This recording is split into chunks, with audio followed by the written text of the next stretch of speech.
بسم اللہ الرحمن الرحیم۔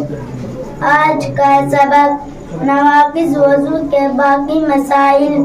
سوال نمبر 1، ناپاک چیز بدن سے نکل کر کتنی بہ جائے تو وضو ٹوٹتا ہے؟ جواب نمبر 1، کوئی ناپاک چیز بدن سے نکل کر اس مقام کی طرف جس کا وضو یا غسل میں دھونا فرض ہے تھوڑی سی بھی بہ جائے تو وضو ٹوٹ جاتا ہے۔ سوال نمبر 2، آنکھ میں خون نکل کر آنکھ کے اندر باہر نکلا تو وضو ٹوٹا یا نہیں؟ جواب نمبر 2، نہیں ٹوٹا، کیونکہ آنکھ کے اندر کا حصہ نہ وضو میں دھونا فرض ہے نہ غسل میں۔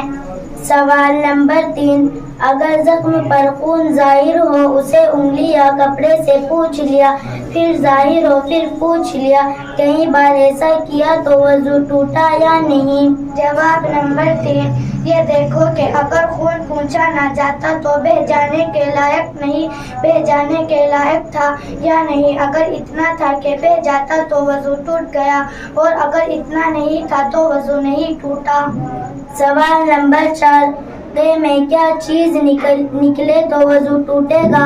جواب نمبر 4، گے میں پت یا خون یا کھانا یا پانی نکلے اور منہ بھر کے ہو تو وضو ٹوٹ جائے گا، اور اگر خالص بلغم نکلے تو وضو نہیں ٹوٹے گا۔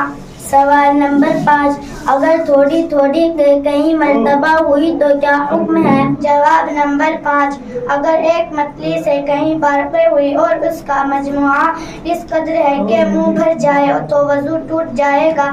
ہاں، اگر ایک متلی سے تھوڑی ہوئی پھر وہ متلی جاتی رہی اور دوبارہ متلی پیدا ہو کر تھوڑی سی ہوئی تو ان دونوں مرتبہ کی کو جمع نہ کیا جائے گا اور وضو نہیں ٹوٹے گا۔ سوال نمبر 6، بدن میں کسی جگہ پھنسی ہے، اس میں سے خون یا پیپ کا دھبا کپڑے میں لگ جاتا ہے تو کپڑا پاک ہے یا ناپاک؟ جواب نمبر 6، اگر خون یا پیپ نکل کر بہنے کے لائق نہیں ہے، کپڑا لگنے سے دھبا آ جاتا ہے تو وہ کپڑا پاک ہے، لیکن پھر بھی دھو ڈالنا بہتر ہے۔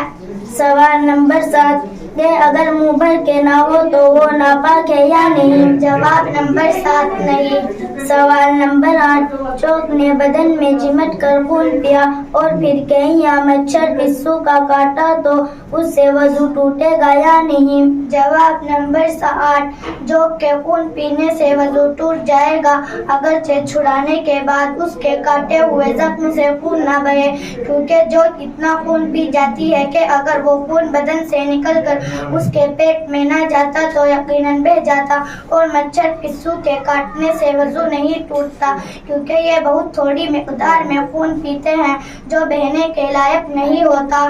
سوال نمبر 9، کسی قسم کی نیند سے وضو نہیں ٹوٹتا؟ جواب نمبر 9، کھڑے کھڑے سو جانے یا بغیر سہارا لگائے ہوئے بیٹھ کر سونے یا نماز کی کسی عید پر سونے سے وضو نہیں ٹوٹتا، جیسے سجدے میں سو گئے یا فائدہ میں سو گئے تو وضو نہیں ٹوٹے گا۔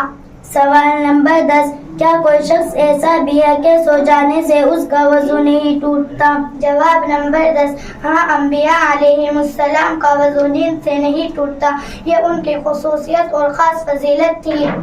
سوال نمبر 11، کیا نماز میں کہکا مار کر کھلکھلا کر ہنسنے سے سب کا وضو ٹوٹ جاتا ہے، اور کہکا سے کیا مراد ہے؟ جواب نمبر 11، کہکے سے مراد یہ ہے کہ اتنے زور سے ہنسے کہ اس کی آواز دوسرے پاس والے لوگ سن سکے۔ نماز میں کہکا مار کر ہنسنے سے وضو ٹوٹنے کی یہ شرطیں ہیں۔ نمبر 1، ہنسنے والا بالغ مرد یا عورت ہو، کیونکہ نابالغ کے کہکے سے وضو نہیں ٹوٹتا۔ نمبر 2، جاگتے میں ہنسے، بس اگر نماز میں سو گیا اور سوتے میں کہکا مار کر ہنسا تو وضو نہیں ٹوٹے گا۔ نمبر 3، جس نماز میں ہنسا ہے وہ رکوع سجدے والی نماز ہو، بس نماز جنازہ میں کہکے سے وضو نہیں ٹوٹتا۔ سوال نمبر 11، کیا کسی دوسرے شخص کے سطر پر نظر پڑ جانے سے وضو ٹوٹ جاتا ہے؟ جواب نمبر 12، اپنے یا کسی دوسرے شخص کے سطر پر قصدن یا بلا قصد نظر پڑنے سے وضو نہیں ٹوٹتا۔